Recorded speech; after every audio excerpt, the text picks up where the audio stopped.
in the Confab community, um, we usually have a monthly series, as I said, as we're having this morning, and we usually have an annual conference where we meet in a physical location and have several speakers far and wide and come from far and near to inspire us, as I said, and empower us with the necessary things we need for we to be real agents of change. And the Confab series and the Confab community was started by our humble pastor and leader, Pastor Koyejo Oluwatosin. He's a very passionate 21st century leader. Yes, he's not just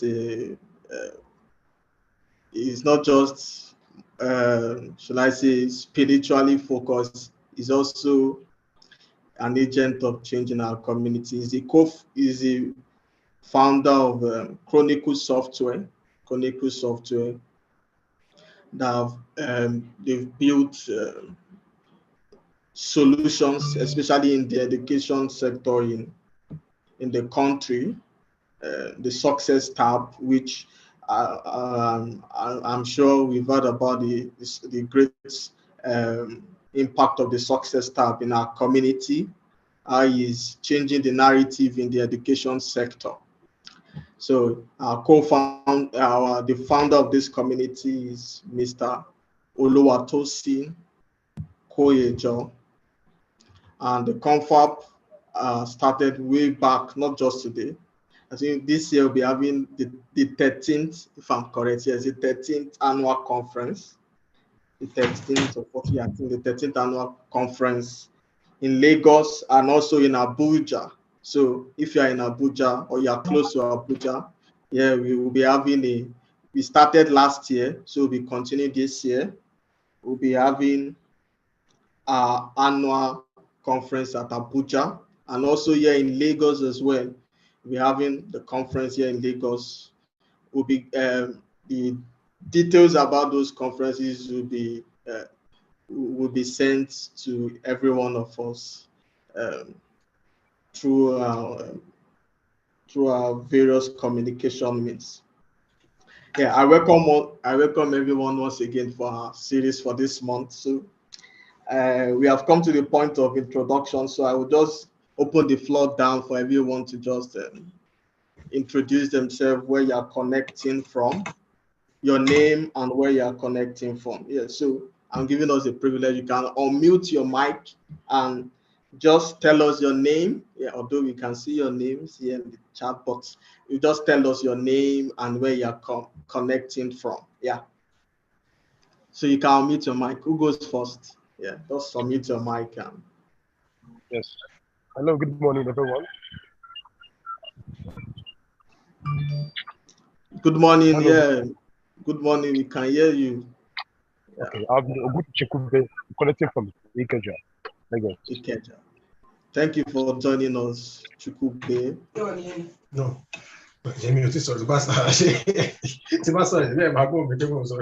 Yeah, Oluwa Sheung, I think you're trying to introduce yourself. Okay, good morning, everyone. Can you hear me? Good morning, John. Good morning. My name is John. I'm connecting from Aja in Lagos. Yeah, thank you for joining us, John. Yeah. Good morning. My name is Oluwasho. I'm connecting from Ikeja. Ikeja, thank you very much. Do you have anyone connecting from outside Lagos? Yeah, can you just unmute your mic and tell us your name and where you're joining us from? All right. Good morning, everyone. My name is Raymond. I'm connecting from Canaan Land, Alta. Okay, thank you very much, sir, for joining us. Yeah, anyone outside Lagos again? Yes. Okay, perfect. Introduce yourself, yeah, so that we can know your name and where you're joining us from. Okay, my name is Ayomide from Ogun State. Oh, perfect. Thank you for joining us, Ayomide. Yeah. Thank So yeah, we Good appreciate morning, everyone on this everyone. call. Yeah. Yeah, good morning, So everyone. good Good morning. morning, Rebecca. Yeah. Yeah, my name is Rebecca Alturu. I'm connecting from Isolo, Lagos State. Thank you for joining us, Rebecca. Yeah. Yeah. So you can just drop your name on the chat too and just introduce yourself so that we can move to the other section of the program. So this program, we're going to be short and straight to the point. We have two, should I say? Yeah, we have two guest speakers as you can see in our flyer, and we are privileged to have them. They are industrial experts in the fintech industry, and Chika Wogo, the head of strategy management and remittance, and Mr. Ajibola, the CEO of Era Pay. We are we are very, very privileged to have you in our midst in the Confab for the Confab monthly series for the month of April. And we trust that that this section is going to be impactful, um, benefiting from your industrial experience and your expertise. We believe that will be empowered, and for those of us that are getting introduced or want to get into the fintech space, will get a basic introduction to what it means to thrive and get access to resources in the fintech industry. Thank you for joining us, Mrs. Chikanwogu and Mr. Ajibola. Yeah, thank you for joining us. So before I give them the floor to properly introduce themselves, as well as have their section, I will just want to do a brief introduction about our guest speakers. Yeah, so Mrs. Chika Onwogu is coming. Let me trying to get into the info so that I can properly introduce our speaker. Yeah, Mrs. Chika is a certified strategy execution professional, as well as a certified project manager and a seasoned business analyst with first-hand professional experience leading organization change and transformation projects while leveraging in-depth understanding of the industry and market trends. With over 14 years of experience functioning in different capacity and serving as a trusted advisor and internal consultant to several local and global companies with diverse portfolio and brands that span from technology to finance and banking, as well as to education, to oil and gas, health, chemicals, logistics, and development sectors. During this time in these various industries, she had offered strategic insights and technical guidance in developing solutions to business challenges with high standard of excellence, urgency, and predictability, while uncovering and creating opportunities for new business across different markets and sectors. She is an expert in startup building, driving vision alignment and strategy for businesses, as well as product roadmaps while developing sustainable business structure, building internal competency, resulting in achieving huge cost saving on outsourcing and overall operational costs. As I said earlier, she is currently the head of strategy management at Remita. Remita is a payment solution made by the company System Specs here in Lagos, Nigeria. I think I was privileged to use Remita one time, sometime in 2019, and I was trying to venture into startup, and I remember how wonderful the payment experience was. Yeah, so we are privileged to have her in our midst to talk to us about the fintech industry, how we can acquire the right skill for proper positioning. Before I introduce our second speaker as well and give them the floor, I also want to just give us, like, should I say, a gentle introduction to the fintech space. The fintech space is a growing space in not just in Nigeria, in the continent of Africa, as well as the world. The fintech space, especially when it comes to the startup ecosystem in Africa, is regarded as the fastest growing industry in the startup ecosystem. According to reports, we got that when it comes to investment in Africa, especially in the startup ecosystem, the fintech industry amounted to the largest investment received last year.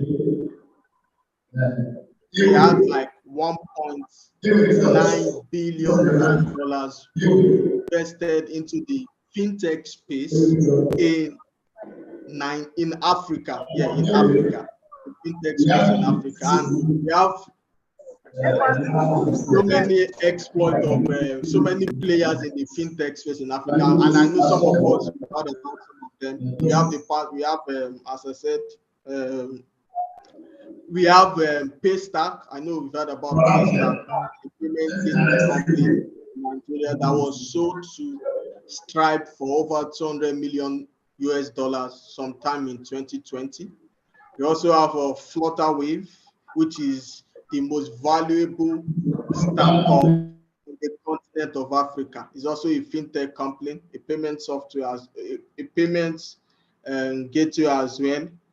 We have several of them. As I said, we have Remita. Remita is also a payment solution. Yeah, it's also a payment solution owned by their parent company, System Specs, and we are privileged to have the head of strategy management from Remita this morning. So I will go ahead to introduce our second speaker before I give them the floor. Yeah, so Mr. Ajibola is currently the CEO of Errand Pay. Yeah, he's also the CEO of Errand Pay, and yeah, Errand Pay is a fintech company, a growing fintech company in Nigeria. Yeah, so they offer agency banking solutions as well as point of sale devices. Yeah. In the fintech space in Africa, in Nigeria. Yeah, so we are very, very privileged to have these two wonderful speakers in our midst this morning. So I'll be giving them the floor. I will first give the floor to Mrs. Chika Onwogo. Yeah, welcome on board, ma. Yeah, you can unmute your mic and have the floor.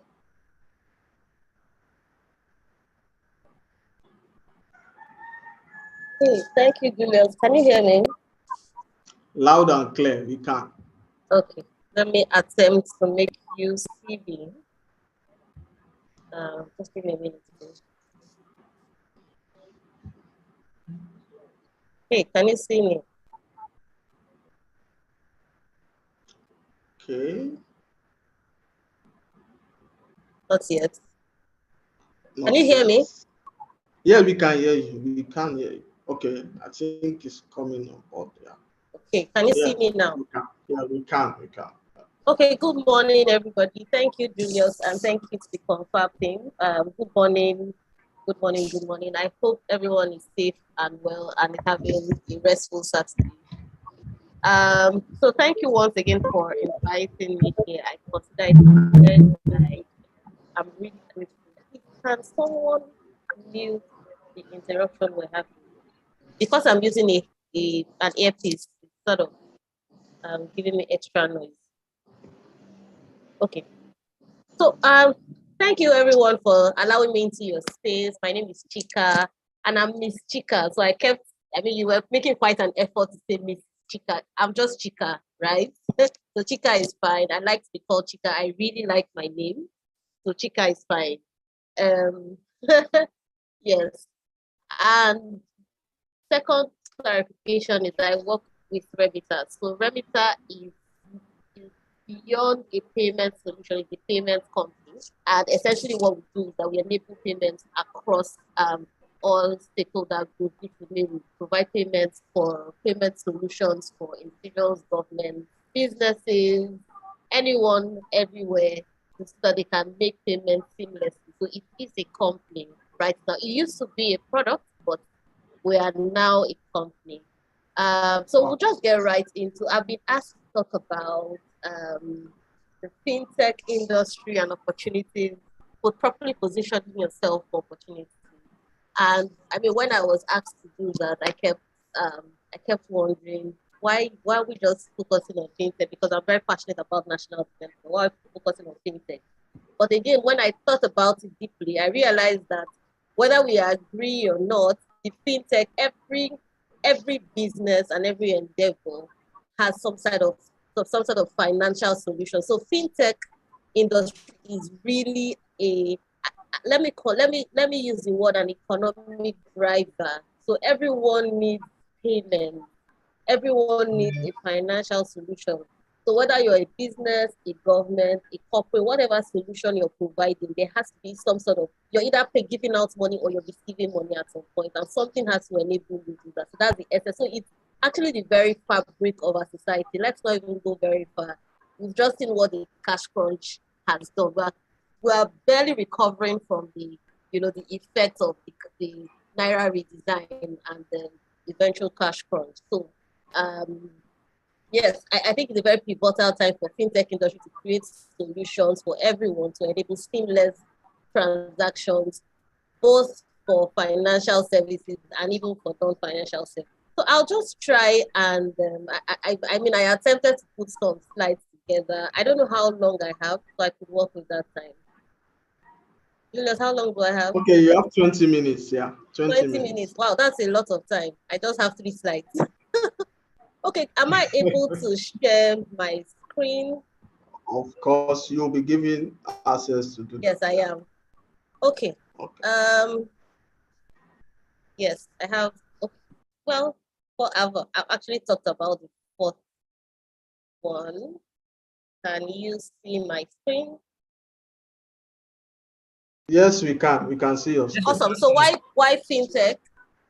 So really, why again? I've explained why fintech the industry is really important. We are trying to leverage tech to enable financial services. So which means your banking services, your insurance services, your pension services. These are very critical solutions. That somehow we get to meet them when we're transacting. So it's really important that this industry stays alive somehow, because we saw that when the redesign happened, everyone landed on payment apps. And I'm sure if I begin to take some sort of census, 2, 3, 4 of us will say I installed 5 new payment apps just to enable transactions and to help us live our lives every day. So it really enables your daily living as well. And what this slide is just attempting to do is that, because really when people hear about fintech, what I did a very, very little poll out. What everybody first of all thinks about would be your savings and investments. And I'd like to say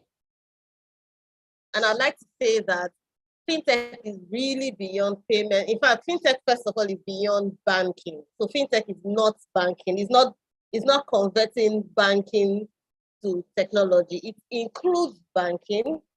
It also includes insurance. It also includes pensions. It also includes what are the other ones? So anything that enables financial services, right? It also includes the tech community too, which means the exchange, the crowdfunding bit and all. And we'll see from this slide that Mr. Segun Adeyemi, this is credited to him. I didn't do this, so I saw this and I felt that this was a very interesting depiction of what the fintech industry is. So you can actually get involved in one of these areas. So you can either be a lender, a personal savings and investment platform. You can join a money service bank. You can decide to say, you know what, I want to do cryptocurrencies, or I want to do cross-border payments.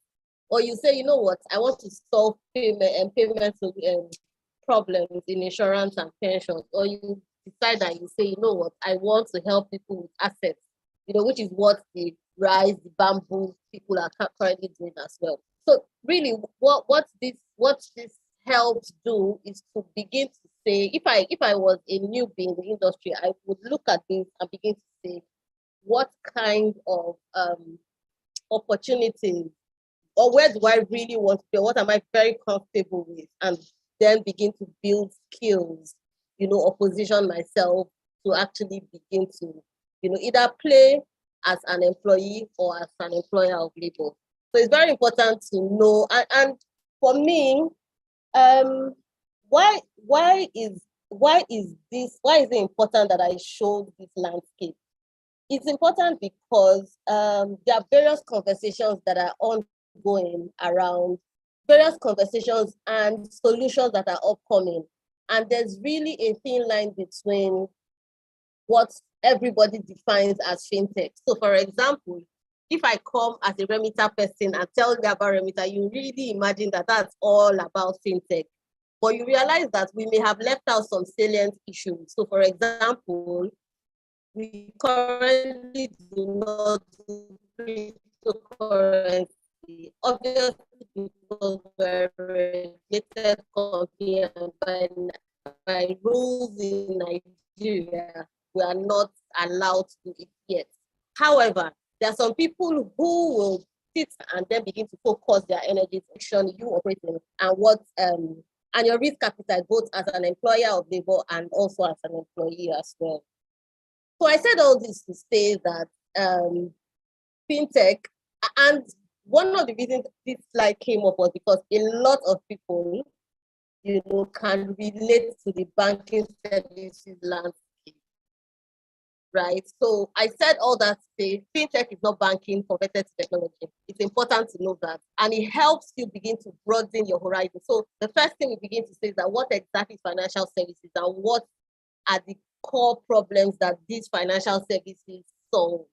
That way you're able to say, understand each of the verticals. Verticals meaning, am I solving a banking problem? Am I solving an insurance problem?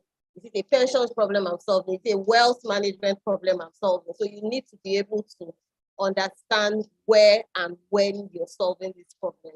So this landscape generally shows you that banking alone seems to be taking and swallowing all the attention, again, because these are pressing social issues. So everybody needs some sort of current, you need deposits. So you need deposits to do your business or to help you carry out your day-to-day expenses. So you need either a current account or a savings account. You need something or withdraw, and you realize that before, the way banking was done, you had a bank, and the bank can offer this wide array of services. But technology today has taken this to another level, meaning that it's enabling financial inclusion such that anyone can actually solve a problem, solve one banking problem, leveraging on partnerships, leveraging on current infrastructure, leveraging on whatever they have access to solve a particular need of a particular people without the risk of becoming a bank, so to speak, or getting the license of a bank or financial institution. So for example, we have a lot of wallets. I mean, today, a lot of people are developing wallet solutions, and they do not necessarily need to have a license. They can partner with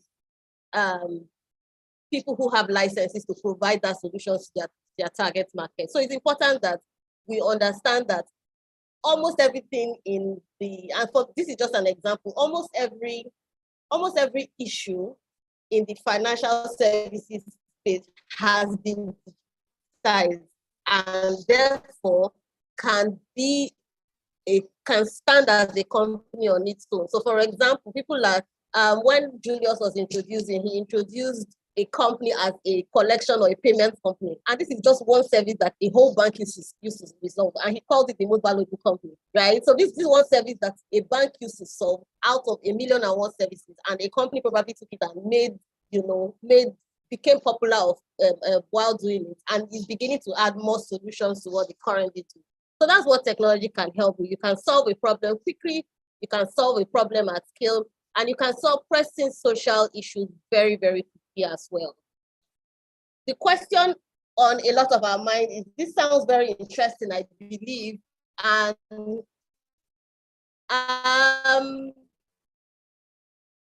so one of the reasons this title is captured opportunities beyond coding skills is because I usually am an advocate for solving technology problems using business solutions. But it will interest you to know that I actually started my career coding. I have a first degree in computer science.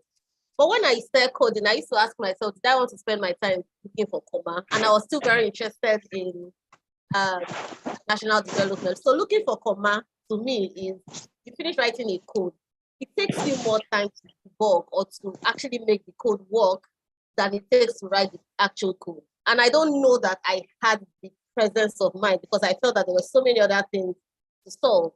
So I thought that I still wanted to be in technology, and I decided to begin to look for other things I could do that could potentially place me in technology, but not necessarily coding.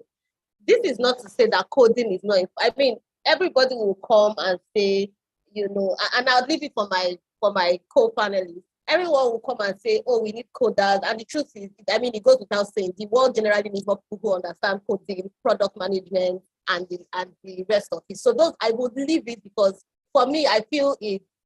I'm sure everyone on this call somehow knows, or is somehow thinking that, you know what, I need to learn how to code. I need to become a product manager, or I need to become a business analyst. These are the top three, or do something on cyber security. What's the fourth one? So these are just generally skills that people usually talk about, and they are very obvious, and you can find it anywhere. But why this is very, very dear to me is because these are things that I have been involved in and not necessarily have to code. And these are things that, whether you like it or not, every company needs it, and you need it to build the entire ecosystem. So I probably am called here to people who are saying, I want to learn how to code, but I don't know if I am a coder. If there's anything, I'm not trying to, I mean, coding is very interesting. It's a very critical skill. Please learn it if you can. And please take it for granted that I understand it. Maybe I'm doing very well because I understand the principle of coding. So it's important you understand the principle. But I'm saying beyond coding skills, you may want to start thinking about co-founder opportunities. That's if you're looking to start a company. But if you are not, think about selling operations, and technical support. So what that means is, if someone comes up to say, I'm trying to develop a product to help financial inclusion in Benue State, for example, someone has to sell the product. You need to understand technical sales. You need to understand how to sell that product, to begin to say, how do you begin to sell this thing from a fintech perspective?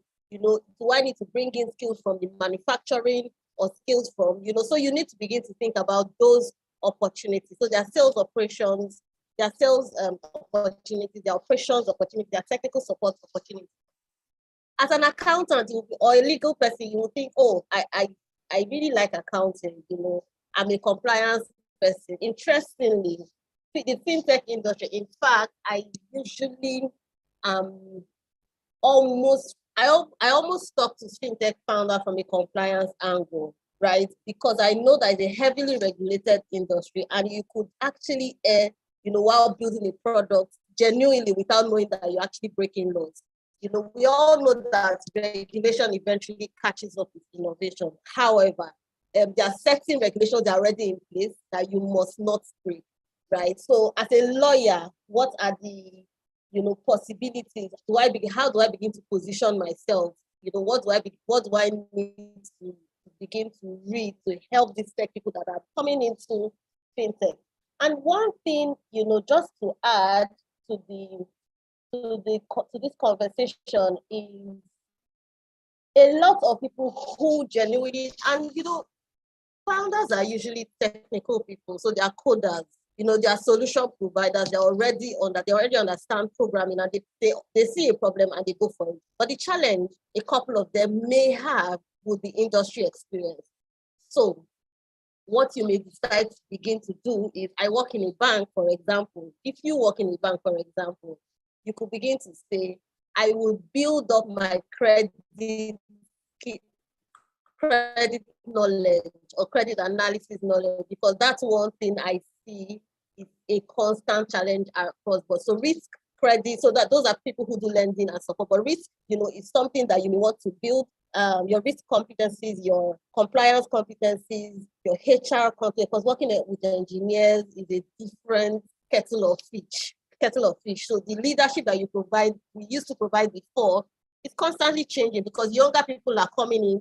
Technology is accelerating at a very fast pace. I could go on and on about this, but again, you could find a business support service that is very, very critical to a particular finance area and begin to learn the tradition. Because really what technology is it's enabling a solution that you are providing. So there is a manual way to solve the problem. The manual way to solve lending problem is to go to the bank and you get a loan. Someone has built a technology to solve it.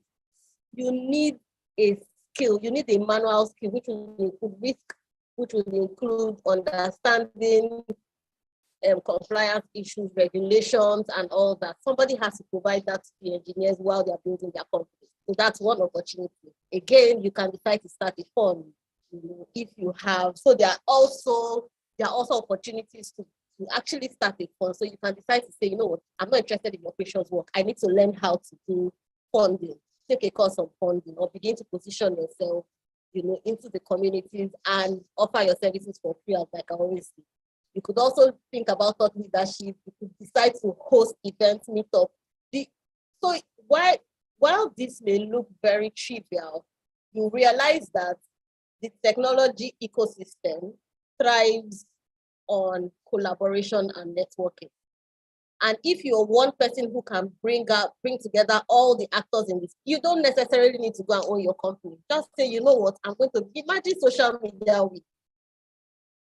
Do you see? So you could organize meetups, specialized meetup for various verticals within the ecosystem, and you realize that you can begin to charge for it. You can begin to create conversations around it, and you become a thought leader and a curator, so that anybody who wants to come, has to go through you to meet certain people, either for investment, and you generally take a course. Again, you could offer spaces. You can decide to say, what, all these things I'm not interested. I will build a space and offer it to fintech within your company, for example. So why this corporate? So there's a great book that talks about champion corporate innovation. So you could say to yourself, you know what, I'm in a very traditional company, and no one is talking about fintech, not technology, not talk about fintech. The truth is that there's a payment problem, right? How are you guys solving leveraging technology? You could start from that, because what then happens is that if you can find a solution to moving funds to your problem, that is creating a fintech solution within your country, and it adds to a skill such that when you begin to actually find a fintech work in the fintech space, it makes sense, right? To anybody that you actually understand, my company didn't have an electronic way to either pay or collect. I helped them to talk to people to build it. We now have a payment gateway we now have a website and we have a payment gateway. I help them with integration, XYZ, something as simple as that. And that's how you begin to improve your skill. Again, you may decide to say, you know what, I'm interested in championing policy development and execution. The interesting thing about this is that you can't do advocacy without events. So they sort of go hand in hand. What that means is that you begin to seek out events and begin to attend, because by doing that, you begin to meet people, you form networks, you understand how this thing works. And when an opportunity comes for an advocacy work, so for example, when they were championing the Nigerian startup bill, they went around hubs in Nigeria, they went around countries, and people who were available, people raised their hands to say, I'm offering my services for free, XYZ, and they were able to come up with the National Startup Act right now. So you could decide to say, this is what I'm going to do. So you begin to position yourself, do a lot of research, and begin to build. Again, you may decide to say, I have 10 years work experience working for an insurance company. Let's say an AXA Mansard or a Midway. That is valuable talent for an engineer who knows how to build products. And the truth is that by offering that service alone, you will be able to raise the valuation of that company. You're able to guide that engineer or the co-founder, if you eventually come to that agreement, to build a formidable startup, because your experience is what they're going to be leveraging on. So you may know nothing really about coding, but you know a lot about the industry and you have solved this problem firsthand.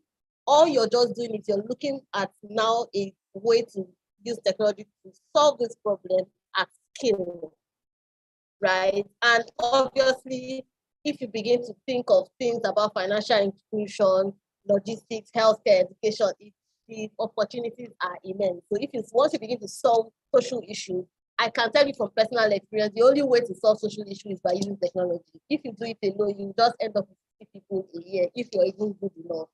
So that's what I'll say about that. And last but not least, partnership and collaboration. Like I said, marketing today leverages a lot of partnership and collaboration. So you'll see a lot of partnerships there.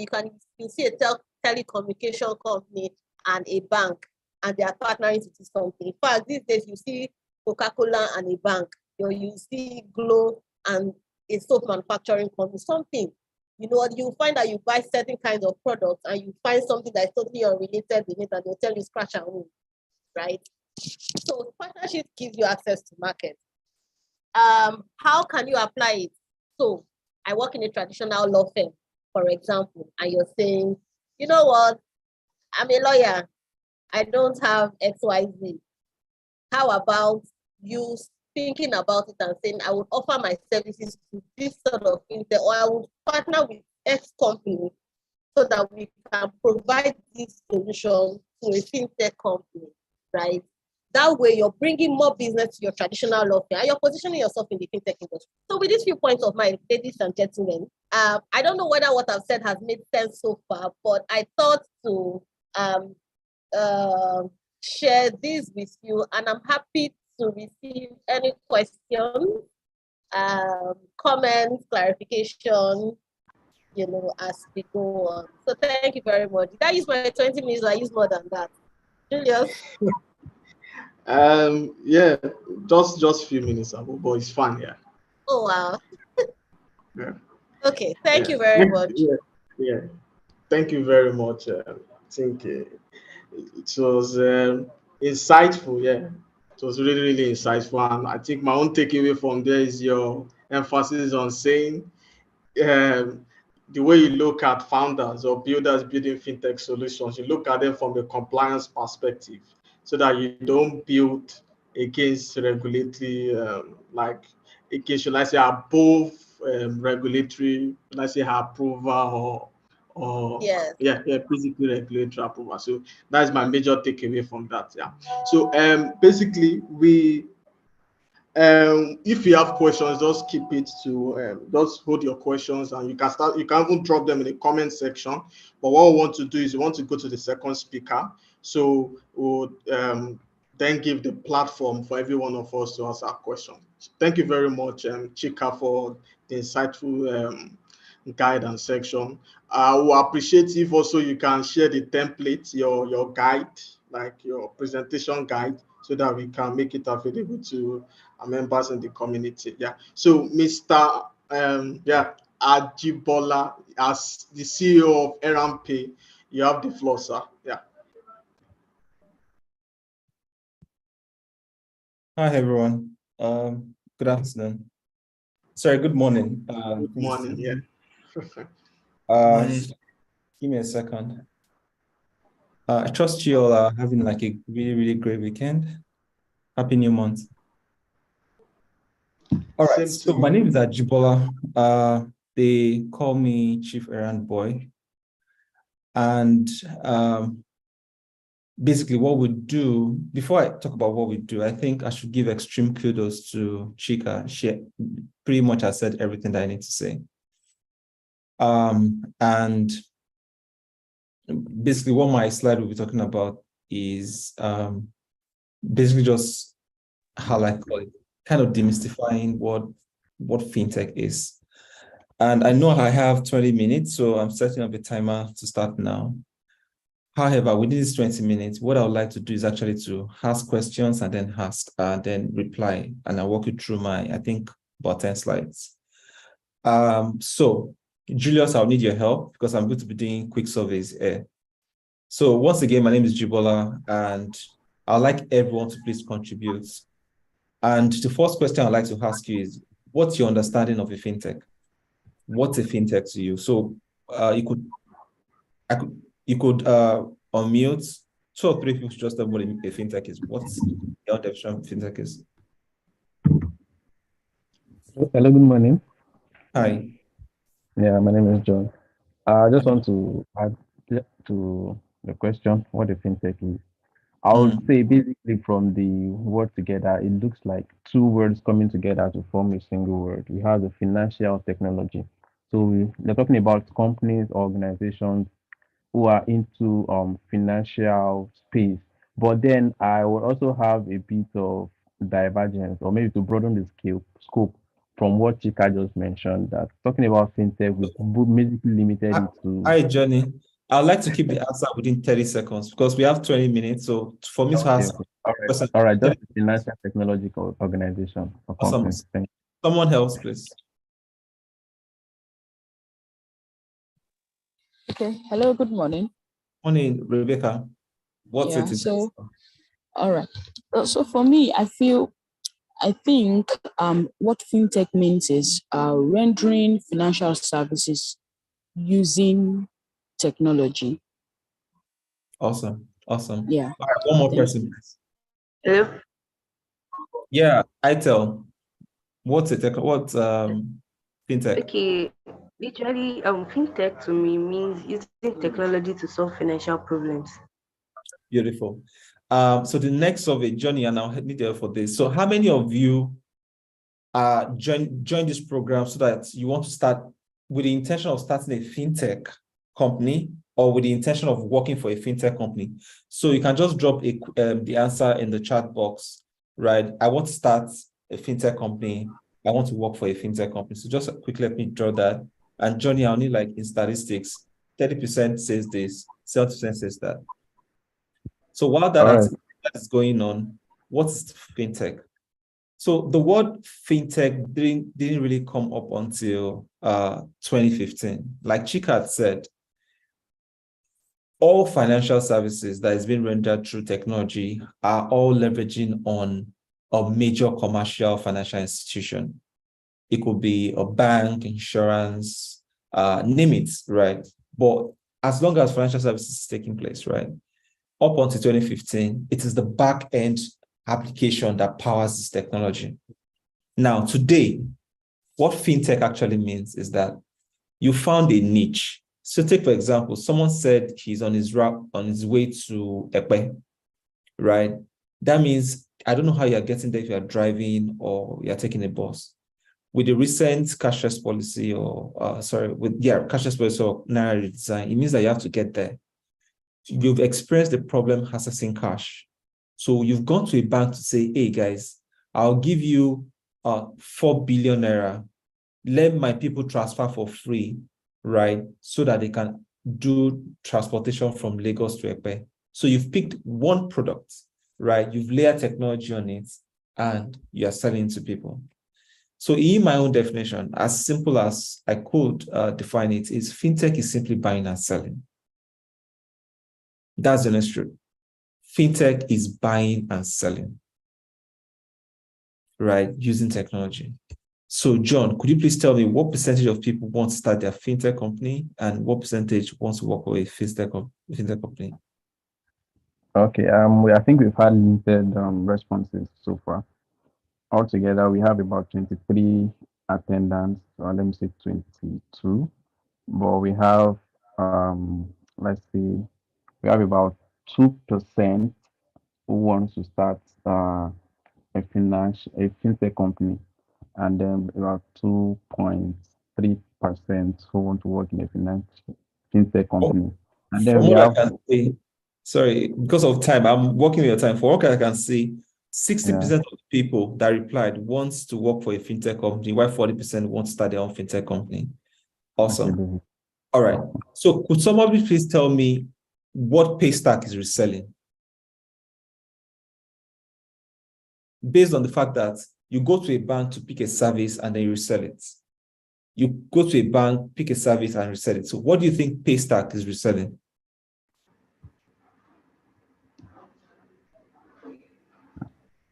No idea. All right. That's a payment service. Good. Payments collection. Ability to make payment online, right? Banks used to do this using leveraging InterSwitch, right? Ability to offer that service to a massive number of people is what Paystack is selling. For PiggyVest, if you know PiggyVest, they're simply just selling savings. So they've gone to the bank, say, hey, if I bring 40 billion your way, what interest rate will you give me? Right? Bank will say, I'll give you maybe 20%. If they go to a microfinance bank and say, if I bring 20 billion your way, what interest will you give me? I'll give you maybe 30%. Then they will come to you and say, I'll give you 25% if you save 4 billion naira with me, right? So for PiggyVest, they are simply reselling savings. Prior to PiggyVest, where do you save your money? You save it in the bank, right? For Bamboo, it's investments. Our parents used to buy shares, but how do they buy it? They will go to a broker, buy the share, do the file, come back with certificates. Bamboo simply went to a security company, SEC, and say, or a share, basically just went to a SEC and say, you know what, I want to resell this thing, but I want to use process. I want to use it online. So they can send you an e-certificate. So by the time you start looking at what are the problems that you have, right, that you want to solve, by the time you distribute, like Shika presented, I don't know if any of you took that screenshot, right? You need to categorize different problems. Banks already offer the services. If you don't have a license, which we will talk about, you have to now go and meet the bank. I want to sell this particular service, right? What discounts can I get if I can bring you 50,000 customers? If I can bring you 200,000 customers, right? Because it's just sitting on your shelf. You negotiate with the bank and then you sell it. Please, if you have any question around this, I would love to answer. Is it confusing? Do you understand? Kindly let me know. What do you think? Questions, actually. Do you have any questions regarding this?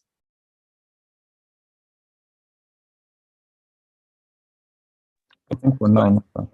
So I take that as a no. All right. So for Pay, I don't know if you've been to our website. What problem are we solving? I'll tell you about that later. All right. So say you've decided to start a loan company, right? So basically, you've gone to the bank, you've collected 6 billion naira, and then you've created a loan application. Or rather, the idea is that you want to service government workers. So you've collected a loan from the bank at, take for example, let's say 20%. And you know that you can sell that loan at 30%. Now the question is, how do you start? You need to assemble your team. Now, in assembling your team, I'm talking about the technical part now, right? There's other parts. For the technical parts, you want to first get a designer who understands government workers, right? Do they have long attention span or short attention span? What color are they used to? What's their language? After designing this, the next thing is I now want to get an engineer. Now, by designing or creating that infrastructure for that product that you want to sell to the government worker, say loan, for example, You now want to build. Do you want to build for short term or long term? So you have to gather like a back end, front end, tester. You have to gather a team for the engineering, what's it called, what language, right? So you have to decide that. And once that is done, they now need someone to manage your project, manage stakeholders, right? Manage partnership to make sure that everything comes out as one. So basically your team comprises of really these three categories. What are the skills that you actually need when for the 60% I want to work with the tech company? So I think for the 60% I want to work with, let's start with this. So there are a lot of skills. I'm just kind of addressing the ones that are in high demand. So programming skill, right? That's a given. So you want to focus on, okay, what language am I using to design, right? You want to learn the programming skills necessary for any of this fintech or any tech company, as the case may be, and how you also have to have like a plan. So if I start using this language now, do I want to be a full stack? Do I want to create a niche for a particular language? It's the same. Cybersecurity is massive. The truth is that if you go for cybersecurity, you can never run out of. There's always going to be a need for it because the more the fintech, the more you have startups, the more they want to protect cyber attack. I don't know how well you know history, but in history, when a city is keeping their treasure, they usually keep the treasures in the church, in the temple. So when there is war, the first place that most people go to attack is where the church, right? Because that's where the treasures are. Now, they need people to be able to defend those treasures. And that's why cybersecurity is critical, right? People want to come for you if you're a fintech. Technical writing, this is actually very crucial because when programmers write their codes, you need somebody to be able to explain that code to another developer integrating or someone else that needs to use that API. And developers are probably not the best person to do that. The UX, UI, this plays an important role in terms of the interface, the experience, the research. So using UX, UI is what kind of build trust and build what you call people want to come back to you, right? So UX, UI is very, very important. And there are a lot of levels to UX, UI. There is gamification, there is interaction, so many use cases for UX. So this is a few examples. Now, for the 40% who says, hey, I would like to start my own fintech company, I think the most important skill that you need to have, and it's general, right? Soft skills that you need to have is collaboration. Like Chika had said, right? If you want to get a license, you are looking at north of 100 million, right? Depending on the category that you want, but maybe 50 million, right? Then you have to keep that 50 million for a long time while building. So you need to be able to collaborate, understand what you want to build and communicate that, collaborate with people that could help you deploy that solution fast, right? So for example, if I were to partner with a remitter, I'll be looking at, guys, you already have,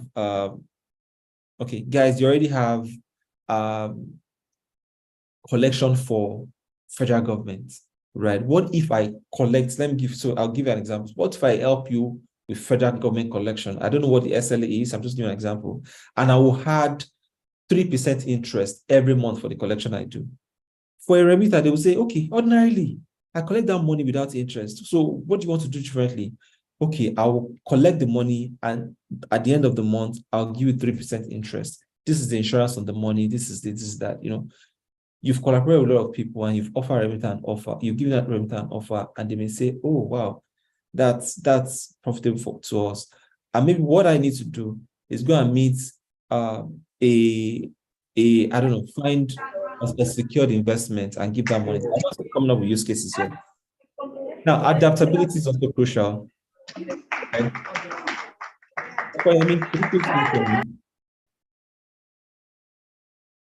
Adaptability is also very crucial, right? So you can't be rigid when when going to fintech. You have to be able to be nimble, right? So maybe you start with learning with Golang, no code, and the demand is for C#. You have to be able to adapt super fast. People that started their business model on just digital payment or cashless non-cashless policy 4 months ago, they have to change their business model right now. You have to be extremely curious, right? Why is this so? Why? What is the present? What is the past? What could be the future? What if, you have to just be extremely curious, learning new things, such that you can always be ready. Communication is critical. Communication with your team, with external parties, with partners, with investors. Communication is very, very critical. You have to be really good, right? You have to manage your hunger. You have to be able to communicate your thoughts, and consistency is the name of the game. You can't. A lot of people give up before they even start, right? So you are 1 year into the business. Maybe you started the business without passion, or maybe you just want to start the business, and you're 1 year into it or 6 months, and you say it's not working, and you say, let me quit. No. You need to be consistent. You need to know why you're going into this in the first place, and then you need to keep at it. You can't give up. You have to have confidence in yourself. You have to be consistent. Hey, and if by all indications it's saying, guy, it's ready for you to train the towel, without further ado, train the towel. But you need to be the kind of person that you have to spend more than 6 months trying a project, right? And so after addressing the soft skill and the hard skill, the honest truth is that it can also be very difficult. For the 40% who says, hey, I want to start a fintech company, guys, you need to have thick skin, right? Because managing these short people, the small set of people, the programmers, the partners, funding, Lagos states, or your federal government, you need to have really, really thick skin. And going to market could take as long as 3 years. And for the soft skill, I think for the 60% now, who wants to work with people, who wants to work for a fintech company, what's important is that you have to learn all the soft skill beyond the hard skills, right? You have to learn the soft skill. Now, what we do at Heronpay is, and I'll give you a short story. I think I still have about 4 more minutes. So my first startup, which was a success, is called Better SMS. And what we do at Better SMS, basically, we send SMS. We have banks. I think at some point, Remita was our client. But I was able to build a good company, a successful company, because someone has paved the road for me, right? Someone had done all the partnership necessary. Someone had built a technology. Someone is ready to think for me. Someone has done everything. They're only counting on me to be a good salesperson, right? So by salesperson, there's a niche. It's SMS marketing. I just need to be good at sales. So I entered the business, and all I needed to focus on is, what are the marketing strategy? I quite agree with Chika when she said most of the founders are technical people, but some of us are not so technical people. We are just ideas people. We just feel this is what the future would be, right? I don't know if you've read the myth of Cassandra. Cassandra is a goddess who sees the future and trying to communicate today. Some of you are Cassandras, right?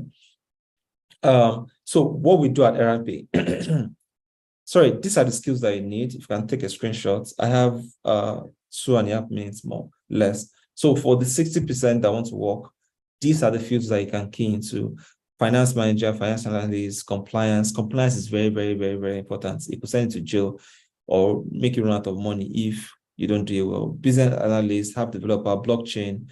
Blockchain has always existed with black banks. It's just a tush word for because it's basically general ledger, keeping record with everybody. Product manager, data scientist, and product manager. Product manager again. Now, what we do at Heronpay, this is what we do. We allow you to go to market in days. So all the partnership that you need, all the developers, all the support that you need, you just need to go to market. That's with us, right? For payments collection. And our payments collection is both for agency banking and merchant collection. And by very soon, we'll be extending our partnership with other people like, Remita and cross-border payments. But for you to go to markets without necessarily having the tickets of skin, and have the leverage of multiple developers, business analysts, compliance, people doing the thinking for you, and you want to go in with your home brand, from previous lessons that I've learned that it could be very difficult. What we've done is we provided this off the shelf for you, branded in your own name, and then you can go to market up and running. Thank you so very much for your time. I think it's about 19 minutes now since I started. I appreciate if you give me questions. Thanks. Yeah, thank you very much, Achibola, yeah, for the way wonderful insights as regard fintech. So I don't know if we are in the section of question and answer now. So if you have any question for Achibola and Chika, this is a room to this is this is a privilege to ask them questions as regards what they've shared with us. Yeah, or maybe one or two things you need clarity on. You have room now. Yeah. So I can see a hand. You can, okay. I can see a hand here. So let me just give you just signify so that I give you the privilege to unmute your mic and ask a question. Yeah. So I can see Emmanuel Ojekunle. Yeah. Okay. So you can ask your question. Yeah. Right. Thank you very much, Julius.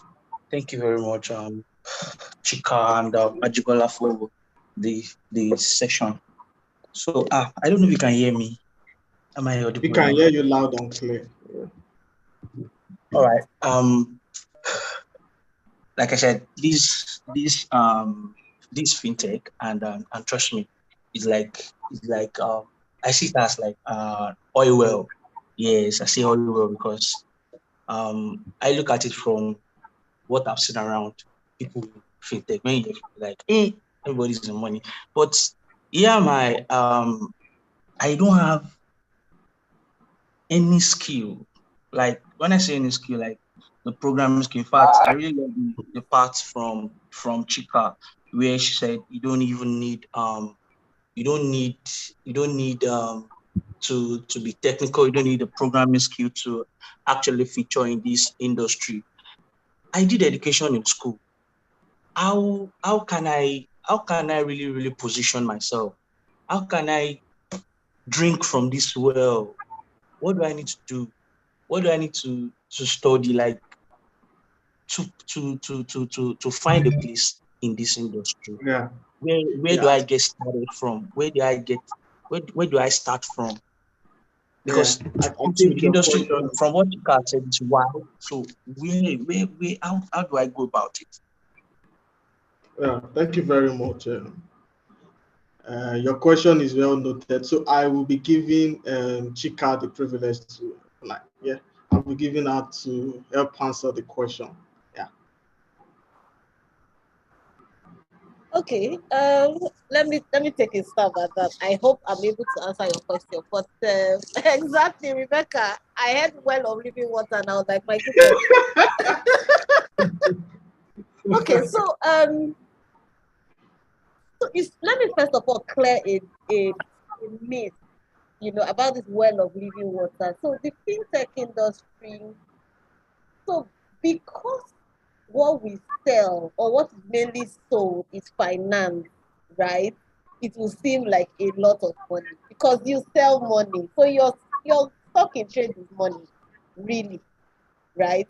So it's a low margin business, high volume business, high volume, meaning that you need to sell a lot of money to make a lot of money. So that's why it looks like, So don't assume that the money you're seeing there is money that people are taking to go and buy jets. Half of the money is their own version of Gary and cassava. That is their stock in trade. So I don't know to clear that mean.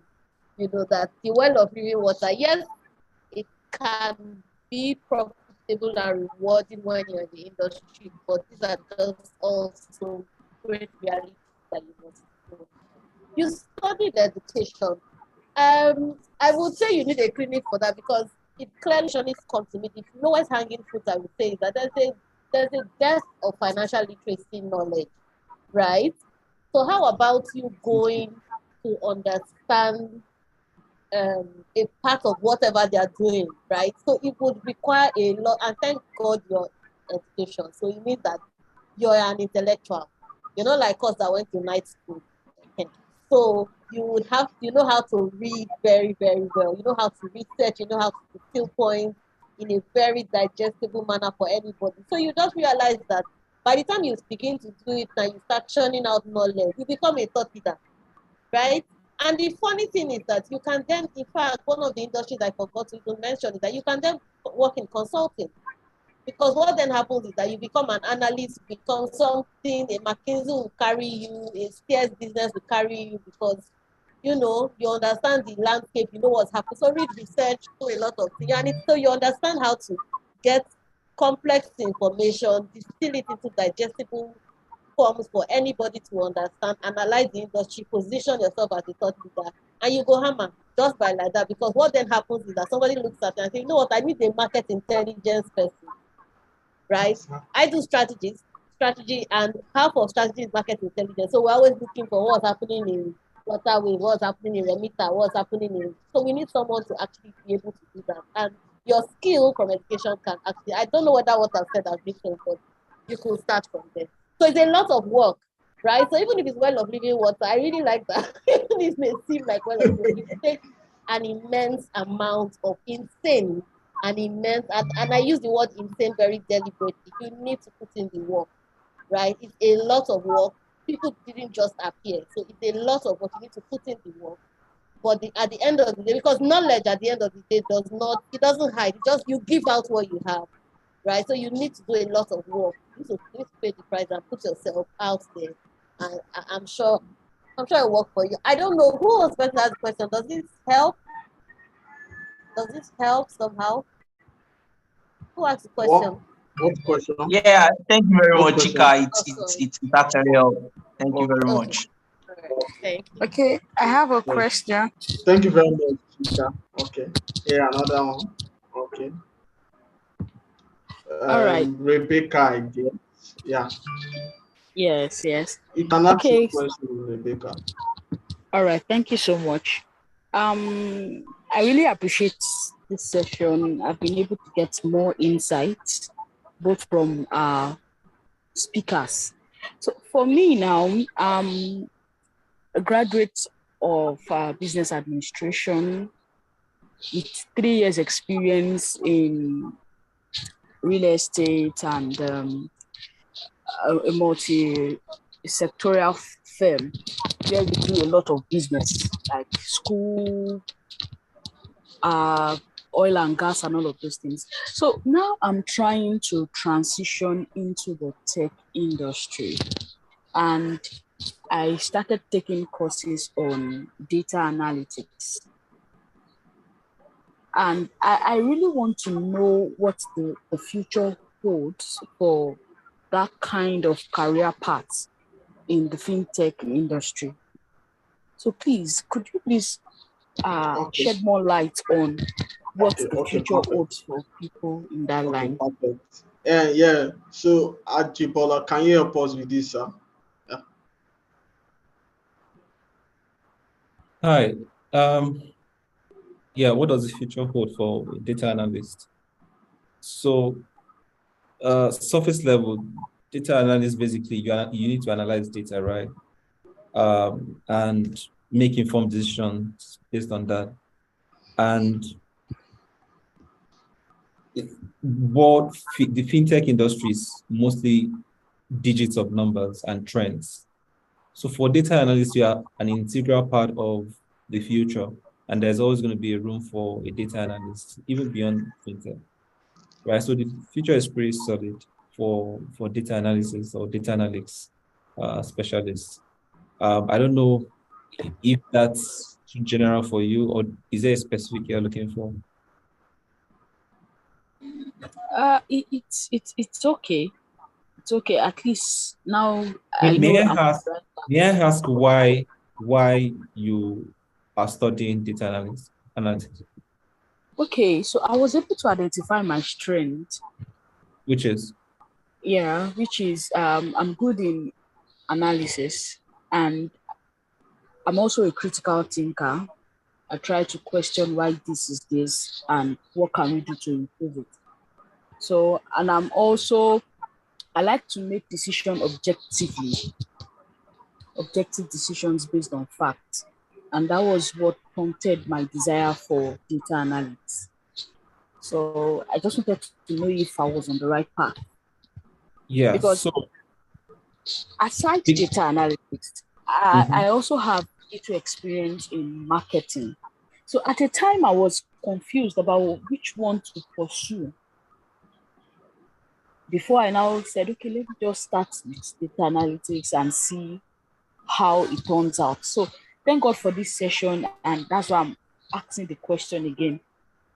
Because before I was contemplating between, okay, should I go into digital marketing, or because I know these traditional jobs are beginning to go behind the curtain.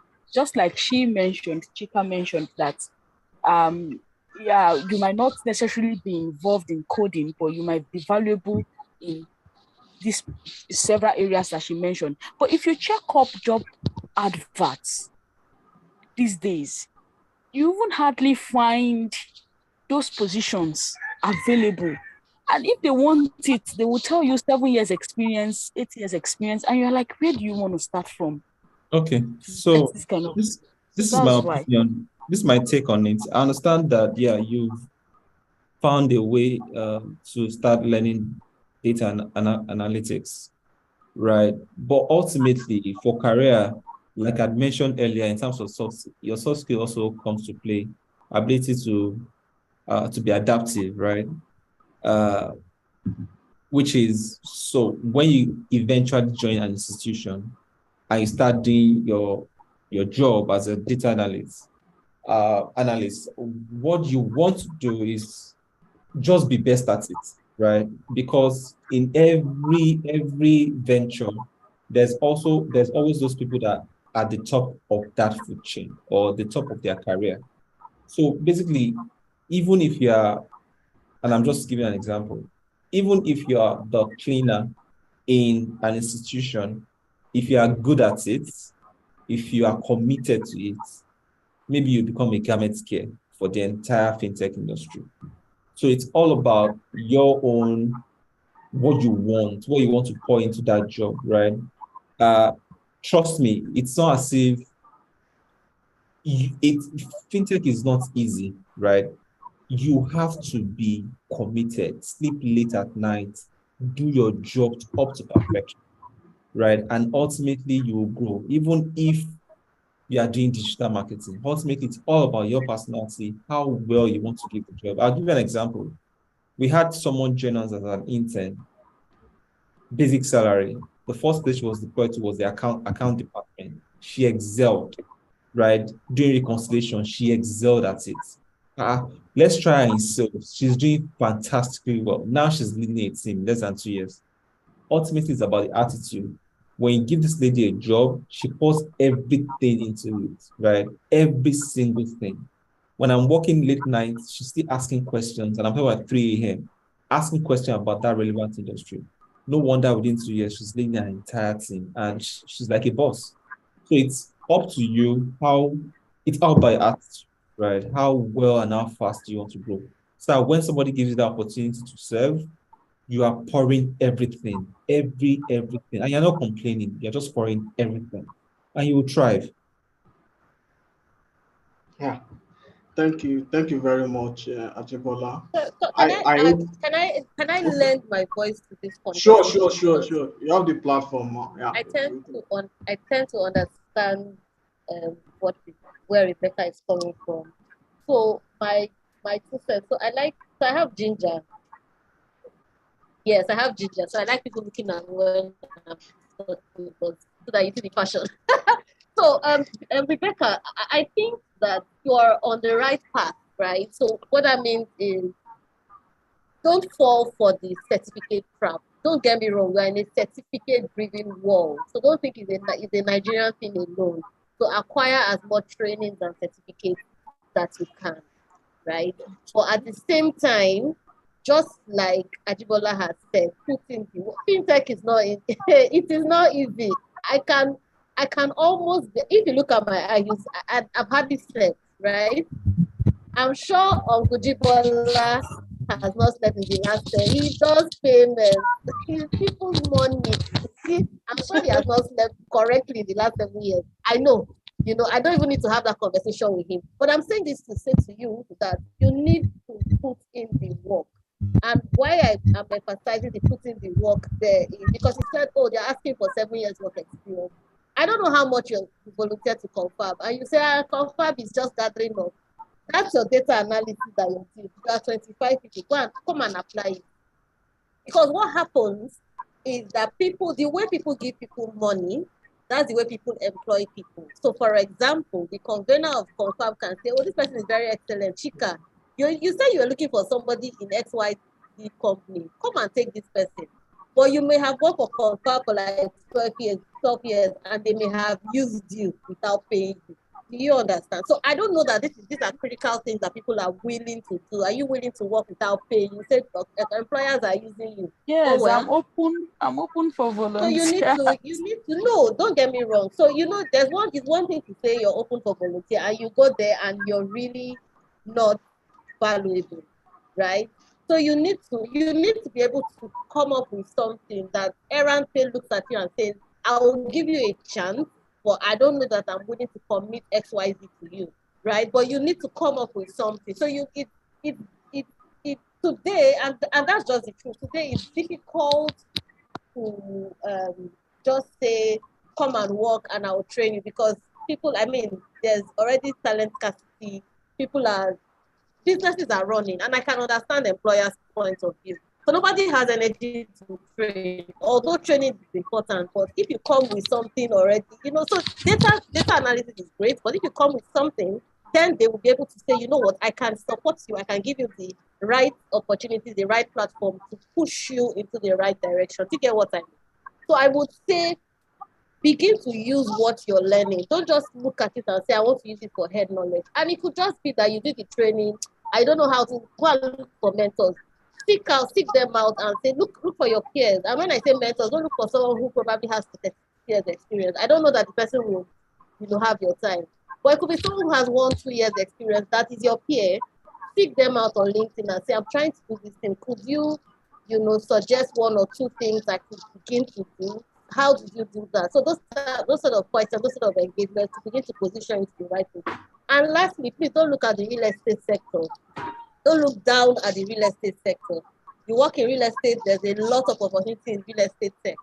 So you might want to begin to see how you can begin to mine data from real estate and begin to sell to XYZ companies. You see what I mean? So I think that you're on the right path, but you need to apply energy. That's why I said I have energy, right? So you need that same energy. That energy, you need to start, because you're young, right? So you need to stand up, you need to wake up every day late, if there's anything like that, because the world has moved past different time zones. You're working with someone in China, they're already in the afternoon 2 days ago, and you're waking up in Nigeria. So you understand? So you need to wake up late every morning. It's not you need to come up from the I'm confused look and begin to you need to determine. So it depends on where you see yourself. You could look at somebody and say, I want to be like this person. What did the person do? Go and look at what the person did. Pattern your life after that. It may not be, but you will learn somewhere. Do you see what I mean? Yeah, thank you so much, Chika. Yeah. Yeah, thank you. Thank you very much, Chika and Chibola, for your, should I say, expository answers to the questions that were asked. Yeah, and I believe Rebecca and Emmanuel Jokumbi,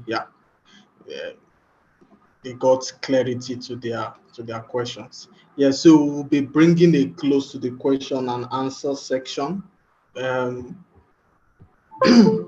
Sincerely, I appreciate those that asked questions, and we hope that what has been learned, what has been exposed to us by our 2 insightful speakers, we will leverage upon them and use them to our benefit and growth. For those that are looking to work in the fintech industry, to work or in a fintech startup, I believe you've been able to get 1 or 2 things that can set you on the path to your goal And for those that as well want to start the fintech company, yeah, it can be done. It can be done.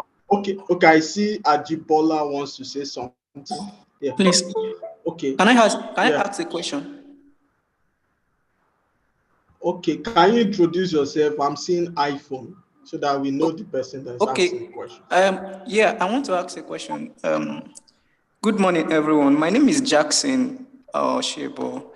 I'm a web designer, digital marketer, and also a co-founder of Health Control and Health Improvement Training Platform.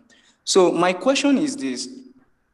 First of all, I want to remind Mr. Jimbola that he promised to tell us what Errand Pay does, but I believe he forgot to actually tell us about that.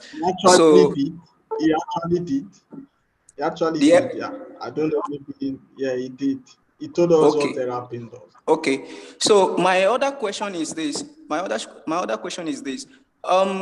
want to find out especially from Mr. Jimbola, if there is a job open, that is career open in Errand company, Errand Pay company. Actually, I think this should be like an open opportunity to everyone. And if he can also let us know if he has an idea of some there is payment company, fintech company that actually has a career open for newbies in the labor market that's actually looking out for internship. Because listening to the other person that asked a question in regards to experience, I think where we can gather an experience is actually through working maybe as an intern with some startups. Maybe from there we can gather an experience. So if there is any information in regards to Jackson, that, thank you. Yeah. You can check the chat. Ajibola has dropped an email. You can maybe forward your CV and hopefully you continue the conversation from there. Yeah, I hope that answers your question. Okay. Yeah, fine. Yeah, thank you very much. Yeah, so I think Mr. Ajibola wants to say something before we move to the closing part of our Confab series for the month of April. You have the floor. Yeah. Hi, everyone. Yeah, so again, thank you so very much for the time. A lot of people have left, but I'd like to kind of end my own conversation with this. Yes, I believe in learning. I believe in a learning curve. I understand what you call the idiot curve. Basically, when you join an institution, it takes you some time to learn. I'm also a very strong advocate of starting your own business. And this is my reason before you start coming after me. The truth is that for the guy that studied education, you're a natural teacher. So you've been trained to impact knowledge, right? That is a natural skill. Or I don't know if it sounds natural, but that's one skill that you learned for 4 years. You could easily approach people when you understand fintech to say, hi, I can solve your payments problem, right? You can start your own business. And this is the reason why I love Nigeria so much. And if what is left, I think at the peak of this meeting, we had 25 people in the meeting. We currently have about 35 people that are our colleagues that are working with us, 35. And then for what do you call it now? A remitter. I'm sure you guys probably run into 1,000. These are ideas or vision of certain people. These people have brought in a lot of people into the picture and they are growing something. For our aggregator here, which is Mr. Koyejo, he's also a founder of a business and he's already also impacting directly and indirectly through the tab, success tab, and people that he has employed. You all have the potential to actually start something by just evangelizing the normal conversation that you have. Not, hey, did you hear that Tinubu won election or Peter Obi? No, bullshit. Sorry, don't crap. Start adding value. This is who I am. I am this. I am a website designer. Now, as a website designer, can you rank my website in 3 months? I'll hire you for $1 million instantly. I'm talking to you, the iPhone guy, right? So you need to be so good at what you do, right? People want to fight for you. So we're always, so to summarize, I think what we do at RMP is that we actually help you start out your fintech business in days without necessarily needing to know a lot, right? It's the basics. 2 plus 2 is 1. This is our transact MSC cap that this. This is what basics, and you can start evangelizing and telling people about what you do. But on the other side, if you are going to work for someone, the YouTube space is so massive. That's the biggest university. Go there, do sleepless nights, and be the best. Be the best. See, if you are the best, no sane employer of labor will not fight for you and even give you a stake in their business. The lady in question came in with 50,000 naira.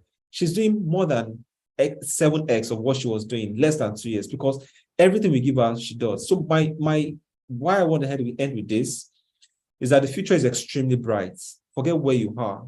In the most remote parts in the city is extremely bright. But you're not going to get there. Some people have it easy, right? All of us have it easy ultimately. And why you have it easy is the information that you are open to or you have access to. Read. I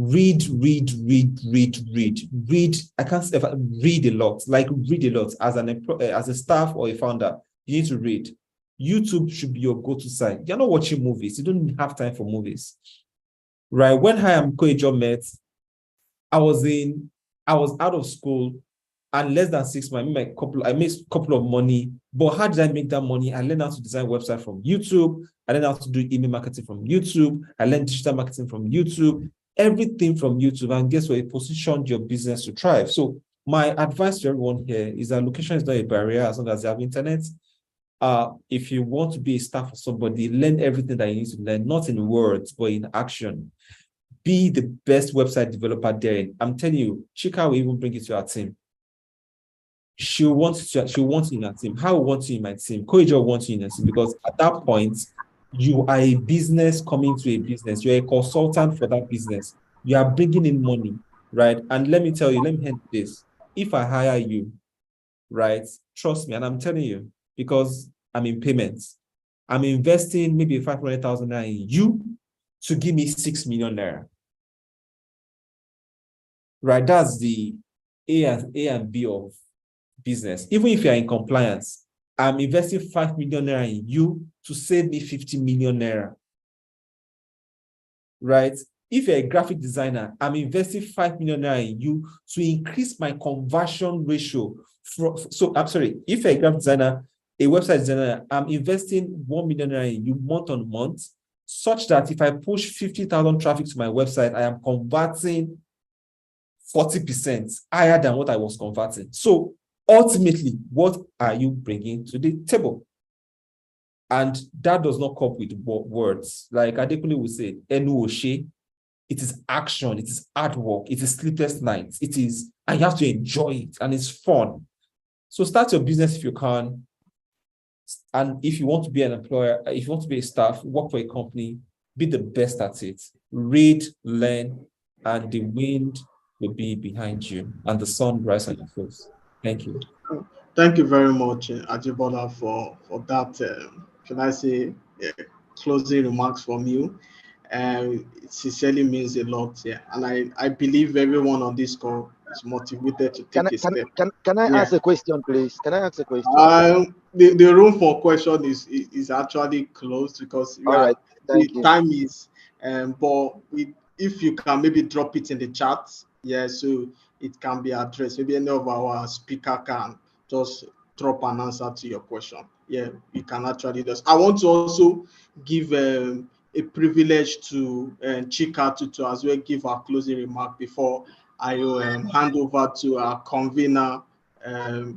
Oluwatosin Koyejo. Yeah. So, Chika, do you have any closing remark for any of us? For all of us, rather.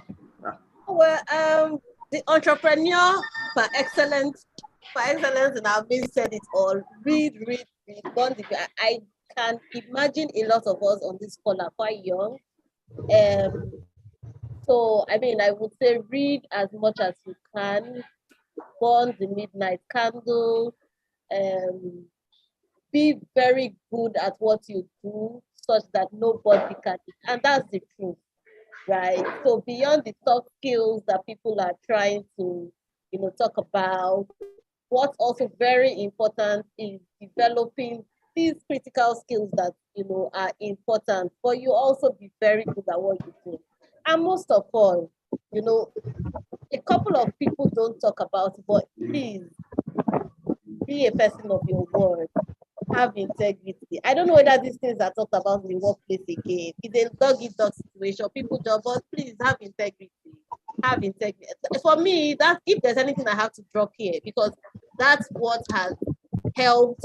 I can say almost everybody on this call who has made it to a certain extent in their career or even their personal life. Please have integrity. Say what you mean. If you have to deliver something by 10 a.m., please deliver it by 10 a.m. If you're unable to make it by 10 a.m., please I'm sure you would know. Don't come by 10 a.m. and say, sorry, I couldn't make it, right? Please deliver it at 10 a.m. I'm not going to make it at 10 a.m. 12 hours before. In fact, the day before, you call the person and say, oh, I'm so sorry, XYZ, I cannot do it. Please keep to your word. It's super important because that alone can make up or my, no matter how talented you are. So don't say, oh, I'm going to become the best blockchain engineer, the best cybersecurity person in the world, and you're not a person of integrity. They will dump you like bad news. And guess what?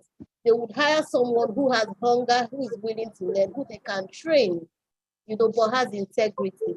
So please, that should be so important. But at the same time, please keep to your word.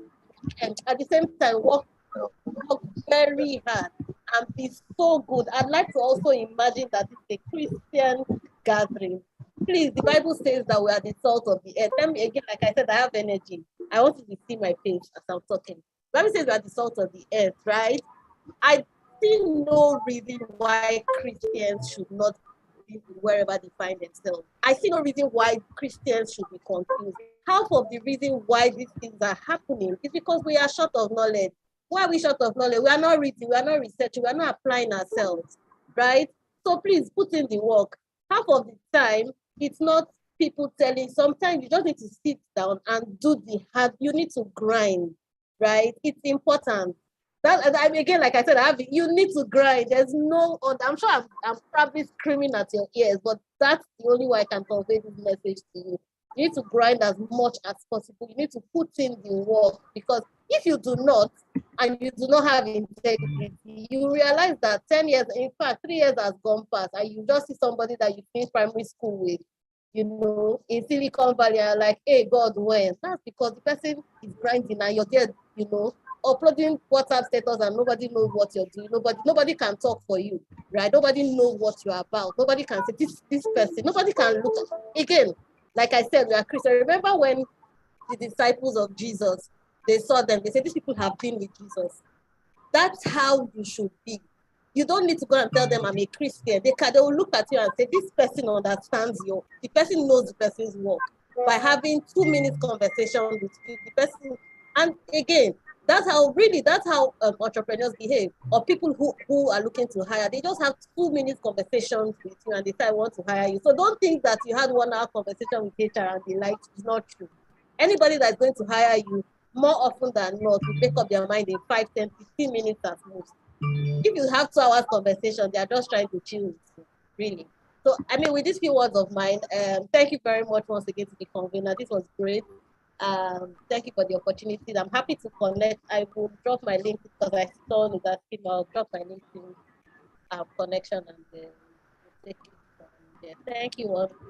Yeah, thank you very much, Chika. Yeah, so Mr. Jibola has dropped his LinkedIn connection, so you can connect with him, and so that you can ask if you have any further question. I believe we'll be able to answer any of your questions. Yeah, thank you very much, Chika, once again, and Jibola for the time you spent with us. So I will just give the floor to our convener, Mr. Koyejo Oluwatosin. Mr. Koyejo Oluwatosin is also is an entrepreneur as well. Yes, in the business. Is in. All right, thank you, Julius. I don't think I need too much introduction. In my community. Yeah. Thank you, Yes, sir. Julius. I think we should give a very good applause to our amiable speakers. I call them tech icons. Thank you, Chika, amazing. Thank you for being a blessing to us today. Thank you, Jibola. Thank you so much for blessing us, inspiring us as well. We are grateful for having you to come inspire every one of us today. And also, I want to say thank you to every one of us that joined into this session, Confab series for April 2023. Thank you so much. My parting words will be that what the speakers have said, please go and do. That's how I'm going to start. So what the speakers have said, please go and do. I'm not going to add anything. I'm not going to subtract anything. You said a lot, please go and do. Now, the beautiful part is we have this recorded and it's going to be on YouTube in the next 20 minutes. So please make sure we have your email address so that we can send you the YouTube link, or just search Confab Nigeria on YouTube and you'll be able to access the YouTube video. The Confab team will ensure that every one of us gets this video access so that we can listen and learn. And also to make the most of the connections you have with these icons. Please connect with them, reach out to them, and allow them mentor you, allow them guide you, and you never can tell. Thank you so much once again. I want to say thank you very much, Chika. Thank you very much, Chibola. We appreciate you on behalf of the entire Confab Team Nigeria, Confab Team Global. I want to say thank you so much for joining us today. We appreciate you, and the team will reach out to you for next steps and to say how to say thank you very much for being part of this session today. Over to you, Julius. Thank you once again. Thank you very much, sir. Yeah, and we have a feedback form in the chat, so we will appreciate if you can just give us your thoughts as regards our Confab series that we just had this morning. Yeah, so that we can improve.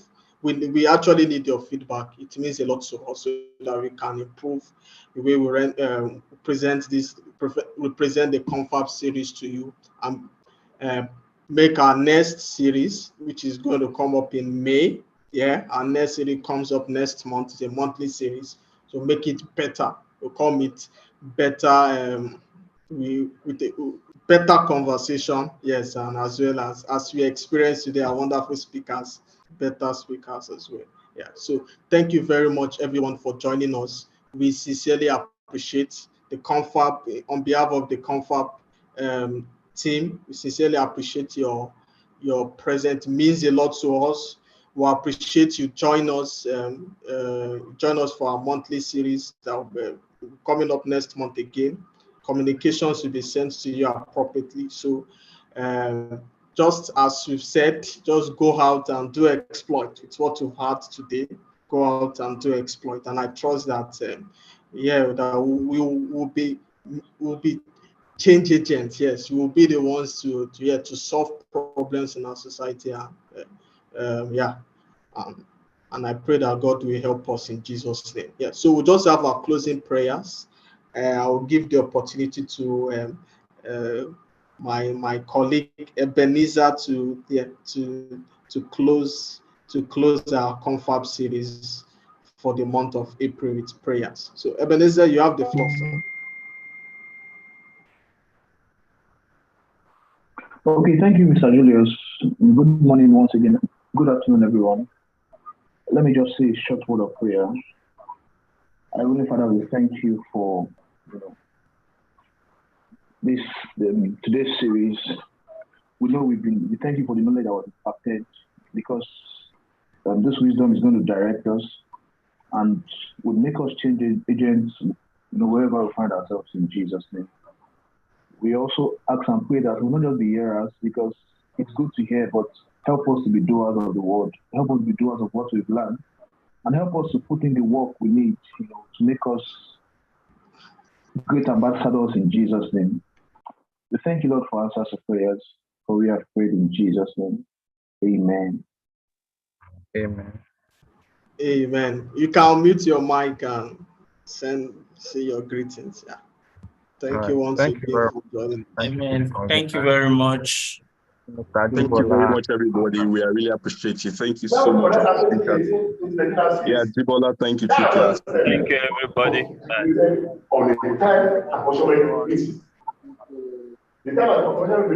Thank you, everybody. Thank you so much. God bless you.